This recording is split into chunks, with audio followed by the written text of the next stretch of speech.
Hi, grade six, Miss Bond here. So I decided to continue with our class novel, and we're going to do it online. Um, just because we're a little over halfway, and I'm kind of enjoying it. I hope I can finish it up.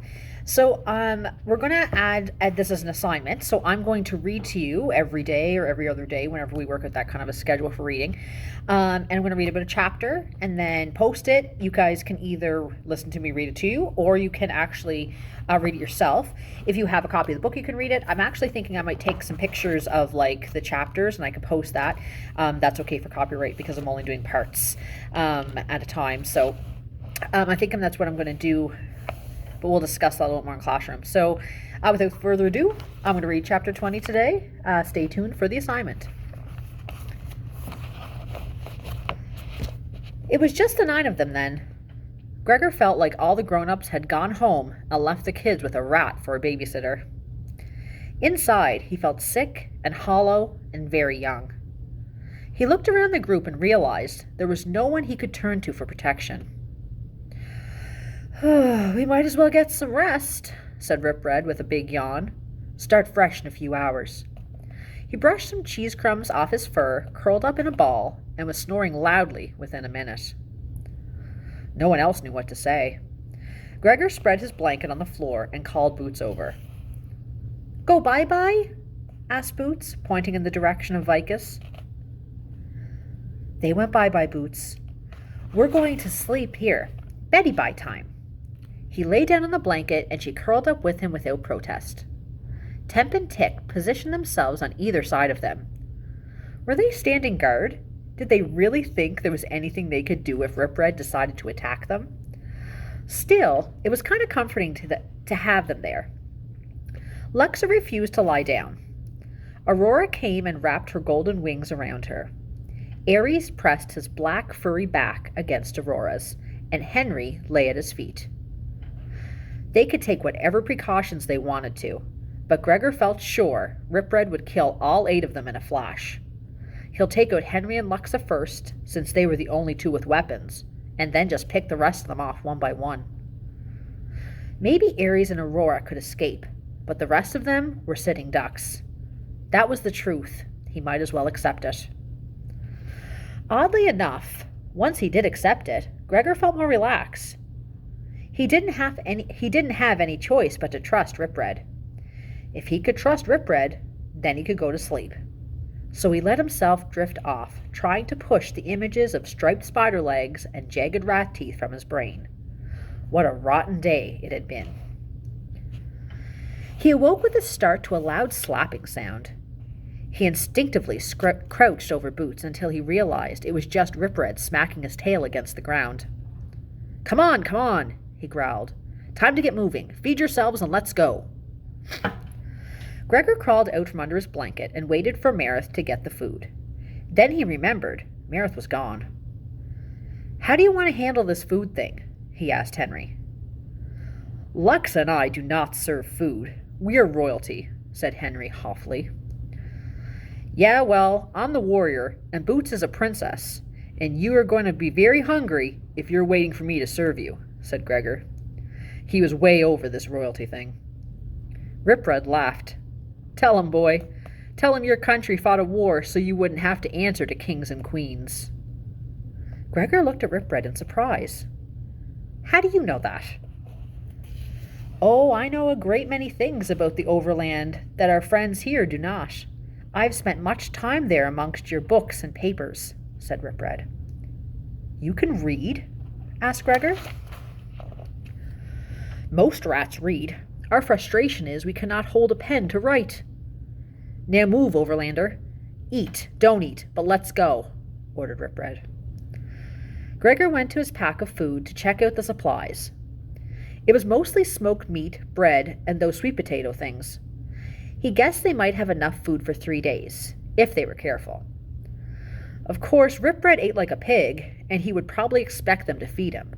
Okay, so maybe 2 days. Luxa came over and sat awkwardly at his side. What? Gregor asked. How do we make the food? She asked. What do you mean? He asked. Henry and I. We have never actually prepared food, admitted Luxa. Gregor could see Henry scowling at Luxa, but she did not look at him. You mean you never even made yourself a sandwich? Asked Gregor. He couldn't cook much, but if his mom had to work late, he'd make dinner sometimes. Just stuff like scrambled eggs or macaroni and cheese. But he could get by. A sandwich? Is this a dish named in honor of Bartholomew of Sandwich? She asked, puzzled. Gregor said, I don't really know. It's 2 slices of bread with meat or cheese or peanut butter or something in between them. I have not made a sandwich, said Luxa. It's not hard. Here, slice off some pieces of meat. Not too thick, he said, handing her the knife. Gregor sawed away at the bread, managing to get 18 slices out of 1 loaf. Luxa did a pretty good job with the meat, but then she was used to handling blades. He showed her how to assemble the sandwiches, and she seemed somewhat pleased with her accomplishment. She took 4 for herself, her cousin, and the bats. Gregor took the other 5. It would be asking too much for her to serve Ripbread and the roaches. He roused Boots, and she started right in on her. Oh my goodness! He roused Boots, and she started right in on her sandwich. Temp and Tick gave polite nods of thanks for theirs. Then Gregor approached Ripbread, who was leaning sulkily in the tunnel. He held it a sandwich. Here, he said. For me? Said Ripbread with an exaggerated surprise. How very thoughtful of you. I'm sure the rest of your party would be happy to see me starve. If you starve, I'll never find my dad, said Gregor. Quite true, said Ripbread, popping the entire sandwich in his mouth. It's good we have this understanding. Mutual need is a strong bond, stronger than friendship, stronger than love. Do rats love? Said Gregor dryly. Oh, yes, said Ripbread with a smirk. We love ourselves very much. Figures, thought Gregor. He went and sat with Boots, who was polishing off her sandwich. More, said Boots, pointing at Gregor's uneaten sandwich. He was ravenous, but he couldn't let her go hungry. He started to break his sandwich in half when Temp delicately pushed his sandwich in front of Boots. The princess may eat mine, said Temp. You need to eat too, Temp, objected Gregor. Not much, said Temp. Tick will share her food with me. Her food, so Tick must be a girl roach. He will share with me, said Tick. And Temp a guy. Not that it made any difference to Gregor. It was just one more way that he could avoid insulting the bugs. Since Boots had already munched halfway through Temp's sandwich, Gregor accepted. He tried to give them part of his food at the next meal. Breakfast was finished in 2 minutes, and they packed up. They were starting to mount Aries and Aurora when Ripbread stopped them. Don't bother. You cannot fly where we go, he said, and indicated the tunnel. It was barely 6 feet high and only a few feet wide. We're going in there? Isn't there another way to get my dad? Get to my dad? Asked Gregor. He didn't want to head into the dark, narrow space with Ripbread, even if they had a mutual need. There is another way, but not a better way, unless you know one, said Ripbread. Gregor could feel Aries and Aurora twitching in distress. What about the bats? I'm sure you'll work that out, drawled Ripbread. Can you walk? Gregor asked Aries. Not long, not far, said Aries. Then we'll have to carry you, said Gregor. Ride you, flyers, ride you? Asked Temp. Flyers do not ride crawlers, said Aurora. Why not? They rode you, said Gregor. He was tired of everybody being so snooty to the roaches. They never complained, and they pulled their weight, and they looked after Boots. All in all, the bugs were the easiest travel companions. The bats fluttered but didn't answer. Well, I'm not carrying you. I've already got Boots and a pack of pot roasts. And Luxa and Henry can't carry you both. So if you're going to do My goodness. So if you're too good to ride on the crawlers, I guess you'd better ask Ripred for a lift. Do not use that tone with them, snapped Luxa. They do not sneer at the crawlers. It is the smallest of the tunnels. Flyers do not like a place they cannot spread their wings.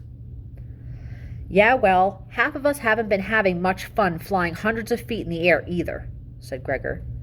He realized he was beginning to sound like a jerk. Aries and Aurora had not been mean or impatient when he and the roaches were scared of flying. Look, I know it'll be hard, but I'm sure the whole trip won't be in such small tunnels. Right, Ripred? Oh, surely not the whole trip, said Ripred, bored to pieces by this argument. Can we start, please? The war will be over before we decide our travel plans. We will ride with the crawlers, said Aries shortly. Gregor helped Luxa and Henry set the bats on the roaches' backs. They had to lie face down and cling to the smooth shells with their claws. Gregor had to admit it looked like an uncomfortable way to travel. He tucked Boots in the backpack and picked up his share of the food. Okay, lead the way, he said to Ripred.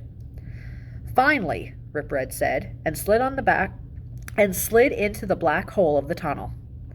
Henry followed next with a torch and a drawn sword.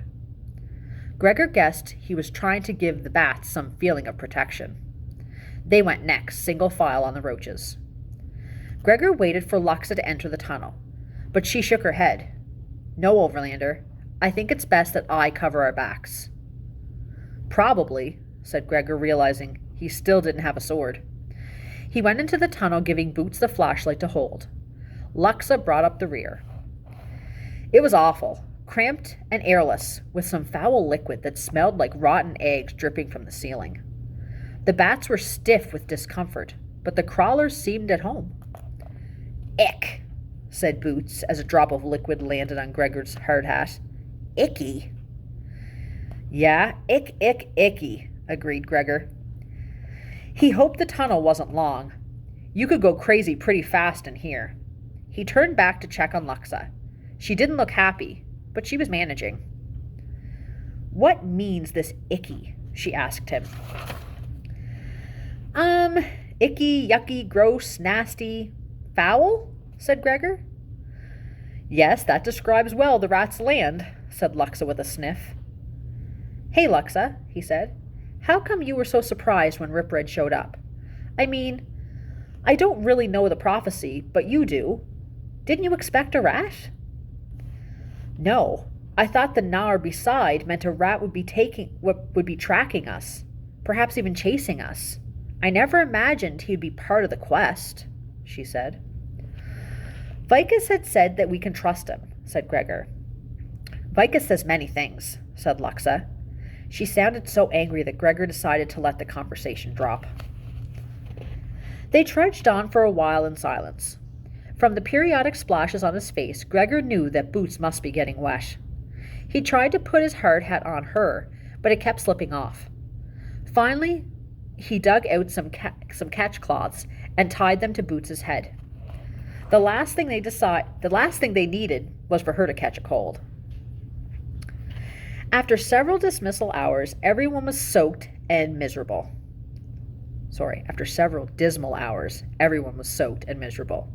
Ripred led them into a small cavern. The smelly water ran down along the sides of the place like rain. The bats were so stiff that Luxa and Henry had to lift them off the roaches and help them straighten out their wings. Ripred lifted his nose in the air and took a deep sniff. There. That was done much to conceal your odor, he said with satisfaction. You mean you just took us that way so we'd all smell like rotten eggs? Said Gregor. Quite necessary. As a pack, you were highly repugnant, said Ripred. Gregor was too worn out to argue. He and Luxa opened up the packs and doled out the food. No one felt like talking. Ripred swallowed his lunch in a gulp and stood in the entrance of the tunnel. They were just finishing up when the bats went tense. Spinners, warned Aurora. Yes, they've been on our trail almost since we started our journey. I cannot smell how many in this place, with all the water. What can they want, I wonder? Rip Red flicked his tail at Lux and Henry and gave an order. 3-point arc, you two. Lux and Henry exchanged a look and didn't move.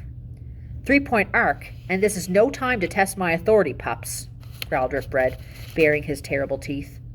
Henry and Luxa reluctantly took places on either side of Rip Red, but back a few feet. The three formed a small arc between the rest of the party and the tunnel entrance. The bats took positions behind them.